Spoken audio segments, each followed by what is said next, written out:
요나가 지금 성 밖에 나가서 니느웨가 망하기만을 기다리고 있습니다. 여리고 성이 한순간에 무너진 것처럼 니느웨도 그렇게 되기를 바랐겠죠. 아니면 소돔 고모라에 유황불비가 쏟아진 것처럼 니느웨도 그렇게 되기를 바랬을 것입니다. 그래서 그는 심판의 메시지를 전하고 나서는 재빨리 성을 나가버렸습니다. 성 안에 있다가는 유황불비가 쏟아지면 자기도 불비락을 맞을 거니까 그래서 재빨리 성 밖으로 나갔습니다. 성이 잘 보이는 조금 높은 곳에 죽을 치고 앉아서 빨리 망하기만을 기다리고 있습니다.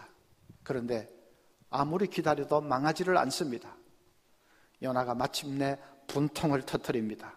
니느웨 저 나쁜 놈들은 심판을 받아서 죽어야 되는데 왜 심판이 임하지 않는 거야? 하고 분통을 터뜨리고 있습니다. 그런 요나에게 하나님이 당신의 마음을 보여주십니다. 왜 악한 니느웨를 심판하지 않는지, 도대체 무슨 마음으로 그러는지 하나님이 당신의 마음을 보여주십니다.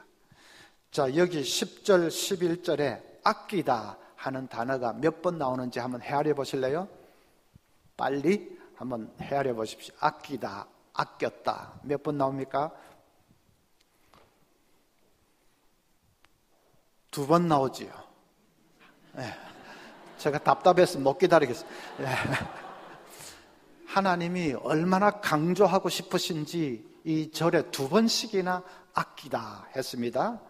아끼다라는 단어의 히브리어 원어는 하시타인데 이것은 긍휼히 여긴다는 뜻입니다. 우리말로는 아낀다고 번역이 되어 있지만은 긍휼히 여긴다 하는 뜻입니다. 하나님이 마음이 부서지는 것 같은 그런 긍휼함을 가지고 눈물을 흘리신다는 말입니다.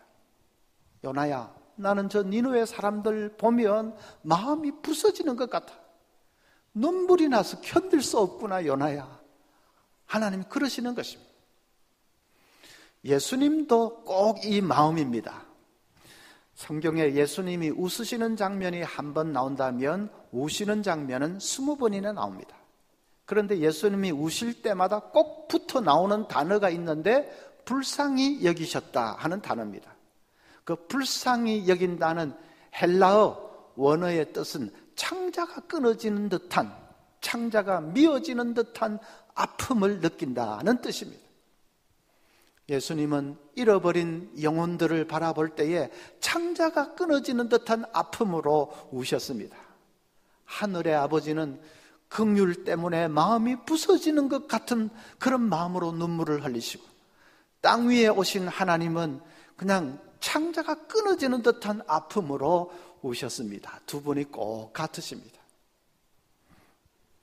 필립 얀시의 책을 보면 자기 친구 목사에 대한 얘기가 나옵니다.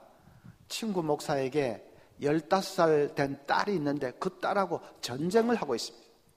15살짜리밖에 안 되는 그 딸이 벌써 피임약을 사용하고 있습니다. 사나흘씩 그냥 가출하는 것이 예사입니다. 아빠가 방에 가두기도 하고 핸드폰 빼앗기도 하고 벌을 주고 해도 소용이 없습니다. 그럴 때마다 되레 이 모든 게 엄하게 교육하는 것밖에는 모르는 아빠 엄마 탓이에요 하고 대어들기만 합니다. 딸이 또 가출을 했습니다. 아빠가 두터운 거실 유리창 앞에 서서 끝없이 어둠 속을 내다보고 있습니다. 속에는 분이 치밀어 오릅니다. 어떻게 저렇게 못돼 먹은 아이가 있는지 역정이 나서 견딜 수가 없습니다. 딸이 새벽이 지나서야 돌아왔습니다. 그런데 그 딸이 들어서는 것을 보는 순간에 자기의 심정을 자기 친구에게 이렇게 토로했습니다. 딸애가 집에 들어서는 순간 세상에 아무것도 바랄 것이 없었다네. 다만 그 애를 두 팔로 감싸 안고 사랑해주고 싶고 네가 잘 되기만을 바란다고 말해주고 싶었을 뿐이라네. 나는 사랑에 애타는 무력한 아버지였다네. 치밀어 오르던 그 분노가 어디로 다 가버렸는지, 딸을 보는 순간에 어떻게 그렇게 마음이 녹아내리는지요. 그것이 아버지지요. 자식이 아무리 가슴에 못을 박아도 용서하고 또 용서하고, 자식만 생각하면 그냥 마음이 녹아내리는 것 같고, 자식이 잘 되기만을 바라는 그 외에는 아무 생각이 없고, 그것이 아버지입니다. 우리 하늘 아버지도 마찬가지십니다. 오늘 이렇게 긍휼의 마음으로 마음이 부서지는 것 같아 하늘 아버지도 마찬가지시지요. 하늘 아버지는 우리가 길을 잃고 헤맬 때 뭐 하냐 이 바보 같은 놈들아 그러시지 않습니다. 죄 짓고 헤맬 때 꼴 좋다 어째 그 모양 그 꼴이냐 그러시지 않습니다. 마음이 부서지는 그런 아픔으로 우리를 바라보십니다. 사랑에 애타는 무력한 아버지의 심정으로 우리를 바라보시며 붙들어 주십니다. 그 은혜 때문에 우리가 사는 것 아닙니까?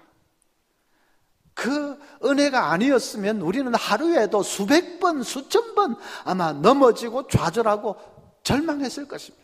그 은혜 때문에 지금 우리가 지탱하고 사는 거지요. 그렇다면 그 아버지의 마음을 우리도 본받을 수 있어야 됩니다. 그 마음을 우리도 품을 수 있어야 됩니다. 빌립보서 2장 5절에 너희 속에 이 마음을 품어라 곧 그리스도 예수의 마음이니 했습니다. 우리가 그 하나님의 마음, 예수님의 마음을 품고 세상에 잃어버린 영혼들을 바라볼 수 있어야 됩니다. 찬송도 그렇게 하지 않습니까? 아버지 당신의 마음이 있는 곳에 나의 마음도 있기를 원해요. 아버지 당신의 눈물이 있는 곳에 나의 눈물도 고이길 원해요. 찬송하는 그대로 우리가 잃어버린 영혼들을 정말 아버지의 마음으로 그렇게 바라보면서 안타까워하면서 그들을 향하여 나아갈 수 있어야 합니다. 그런데 현실은 그렇지 못할 때가 많습니다. 우리 속에 요나가 있습니다. 니느웨 저 사람들은 망해버려야 된다고 하는 완고한 요나가 우리 속에 있습니다. 그 요나를 내려놓을 수 있어야 되죠. 그래서 요나의 잘못이 뭔가 하는 것을 생각하면서 우리 자신들을 한번 돌아보기를 원합니다. 요나의 잘못 첫 번째는 사랑 없는 공이지요. 10절에 여호와께서 이르시되 네가 수고도 아니하였고 재배도 아니하였고 하룻밤에 났다가 하룻밤에 말라버린 이 박는 꿀을 아꼈거든. 그 다음 말은 생략되어 있습니다. 11절로 바로 넘어가는 것이 아니고 지금 여기에 생략이 되어 있습니다. 뭐가 생략되어 있는지 여러분이 한번 넣어 보시겠습니까? 네가 수고도 안 했고 또 재배도 않은 박는 꿀도 그렇게 아꼈거든. 그 다음 뭡니까? 저 니느웨 사람들은 내가 창조한 내 자녀와 같은데 내가 어떻게 아끼지 않겠느냐 그 말이죠. 요나야 한번 생각해봐라. 식물이 중요하냐 사람이 중요하냐? 식물 한 포기가 중요하냐 사람의 생명이 중요하냐? 너는 네가 아무 수고도 않은 그 박는 꿀 식물 한 포기도 그렇게 아꼈으면서 저 사람들은 내가 창조한 너무나도 귀한 내 자녀와 같은 생명인데 내가 아끼는 것이 당연하지 않겠느냐? 요나야, 난 저 사람들만 생각하면 마음이 부서지는 것 같아. 눈물이 난다. 요나가 얼마나 머쓱해졌겠습니까? 지금 요나 속에 꽉 차 있는 것은 공의지요. 공의는 선한 사람은 복을 받고 또 악한 사람은 벌을 받는 것이 공의입니다. 그런데 하나님이 니느웨를 그냥 살려주겠다 하는 것은 그 악한 니느웨인데 하나님의 공의에 어긋나는 겁니다. 그래서 요나가 지금 분통을 터뜨리고 있습니다. 그러나 요나의 공의는 사랑 없는 공의였습니다. 사랑 없는 공의는 율법주의에 불과합니다. 냉혹한 율법주의일 뿐입니다. 하나님이 공의를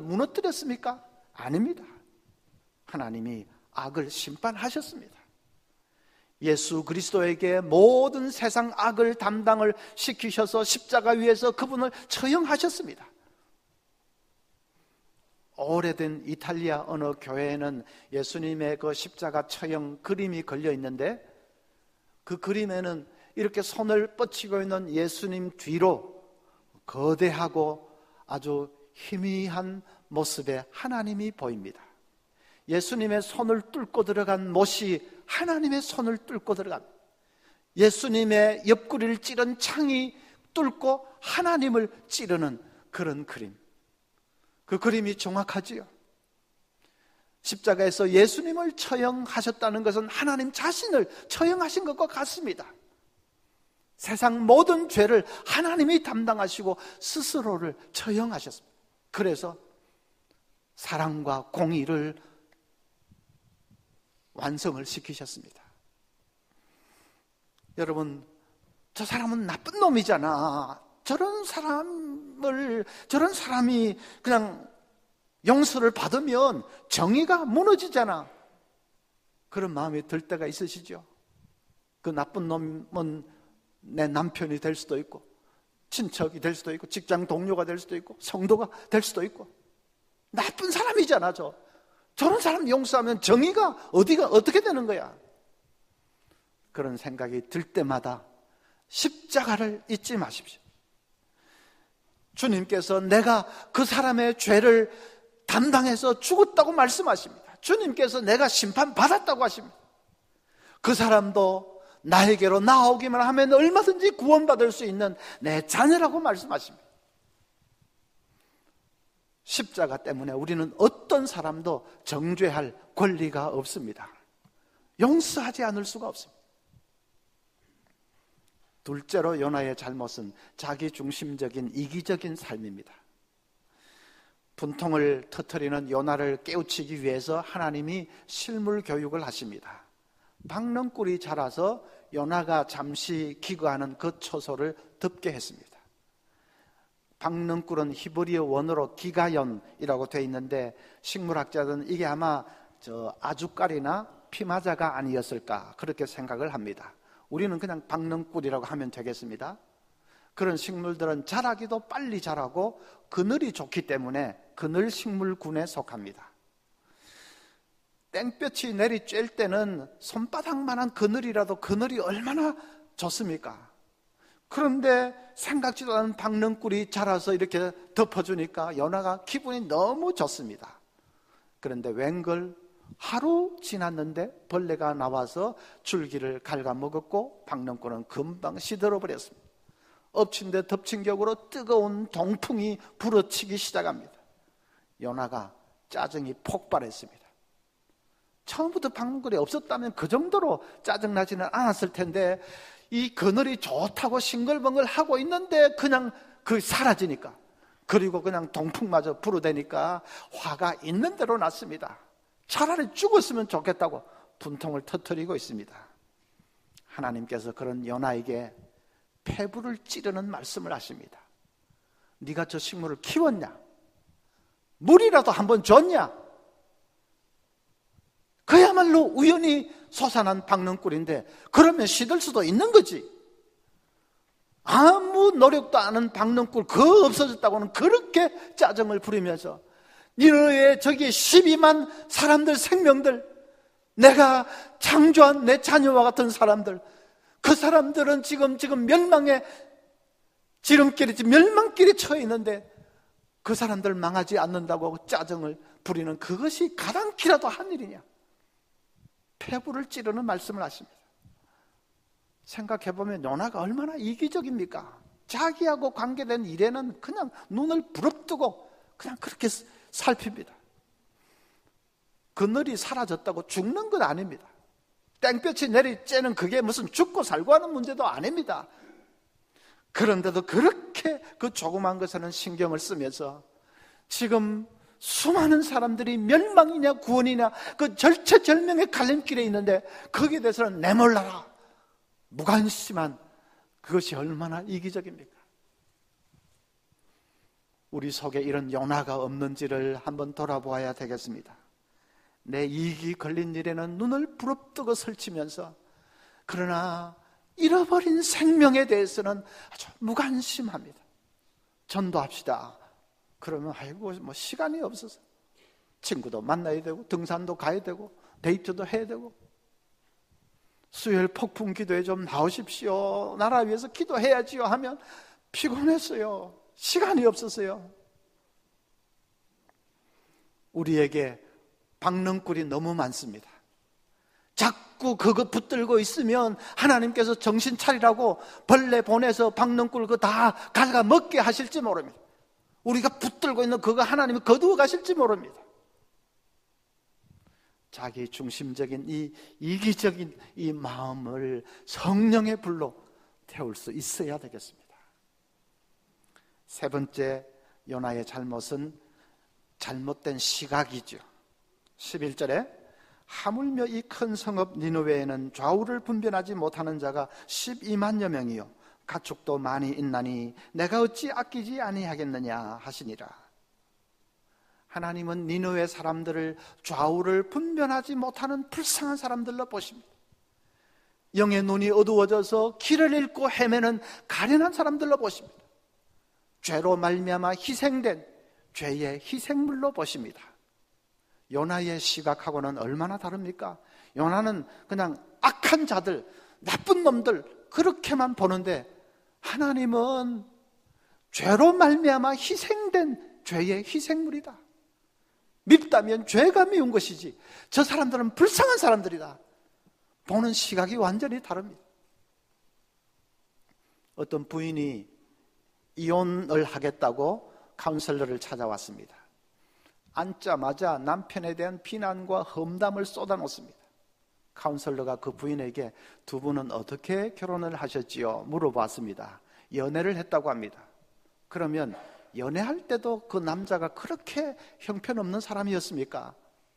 부인이 정색을 하면서 아니요, 그렇다면 내가 결혼도 안 했지요. 그때는 진짜 친절하고 싹싹한 사람이었습니다. 그러면 결혼하고 나서는 어땠습니까? 그랬더니 결혼하고 나서도 한동안은 진짜 괜찮은 사람이었습니다. 카운셀러가 정색을 하면서 이렇게 말했습니다. 부인, 그 친절하고 그 싹싹했던 것이 당신 남편의 본 모습입니다.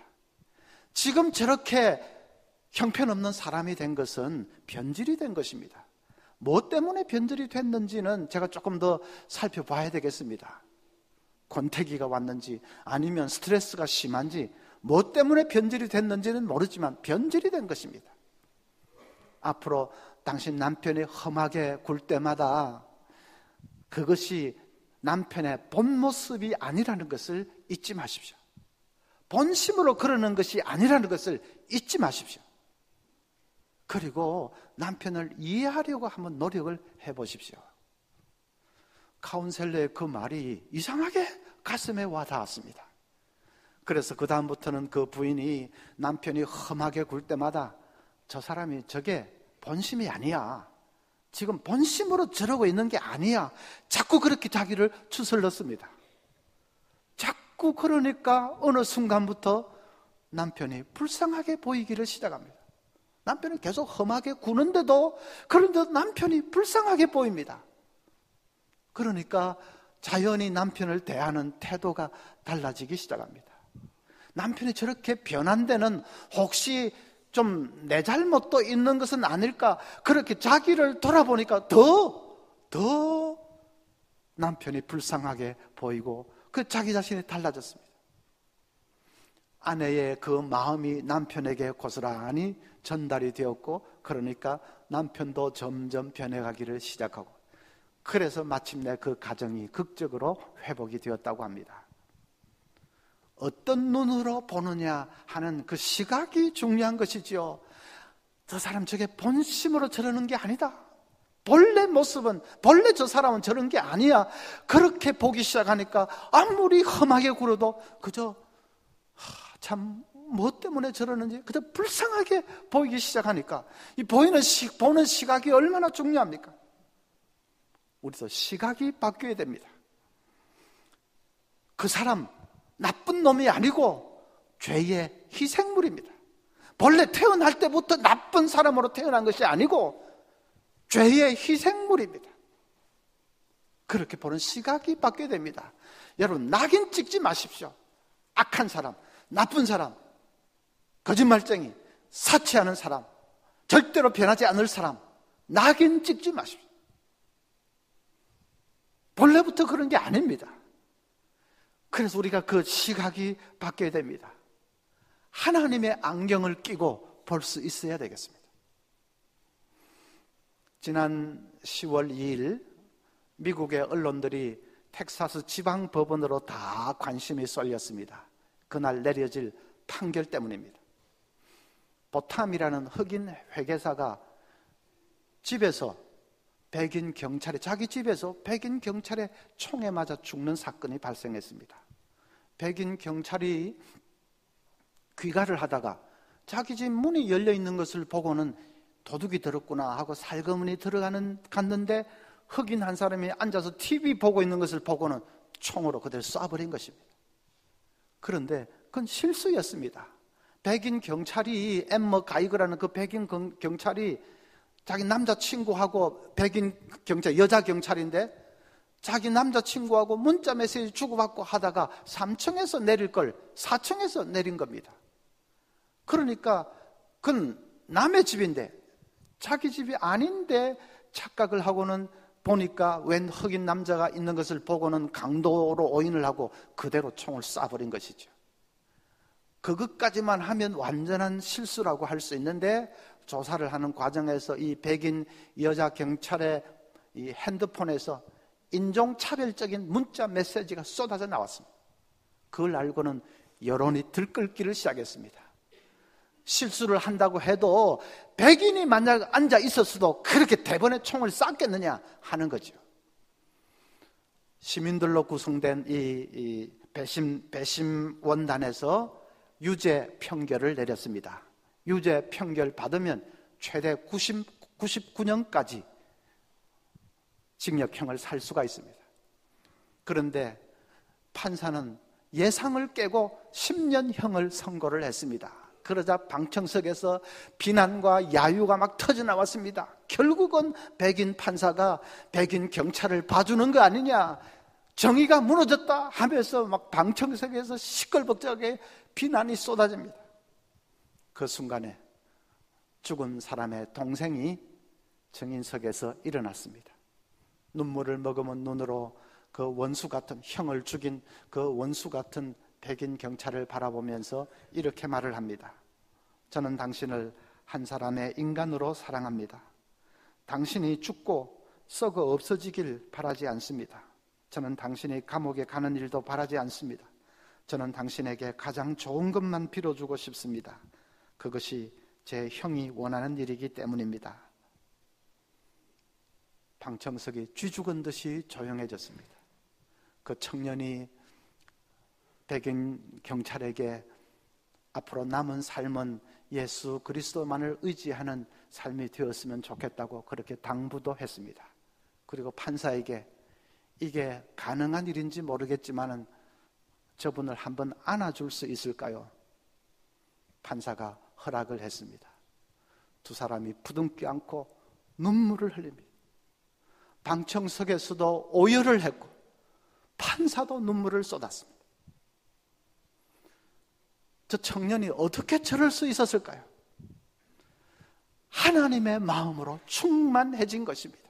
너희 안에 이 마음을 품으라 곧 그리스도 예수의 마음이니 원수마저도 불쌍히 여기며 마음이 부서지는 것 같은 그런 긍휼의 마음으로 충만해진 것입니다. 여러분, 이 요나서는 오늘 끝인데 딱히 결말이 잘 맺어져 있지 않습니다. 제일 마지막 구절 보면 하물며 이 큰 성읍 니느웨에는 좌우를 분별하지 못하는 자가 12만여 명이요 가축도 많이 있나니 내가 어찌 아끼지 아니하겠느냐 하시니라. 그 말을 듣고 요나가 어떻게 했다는 그 반응이 나타나 있지 않습니다. 요나가 예 알겠습니다 하나님 했는지 어땠는지 반응이 딱 나타나야 이제 완전히 끝인데 그 결말이 딱 잘 맺어져 있지 않습니다.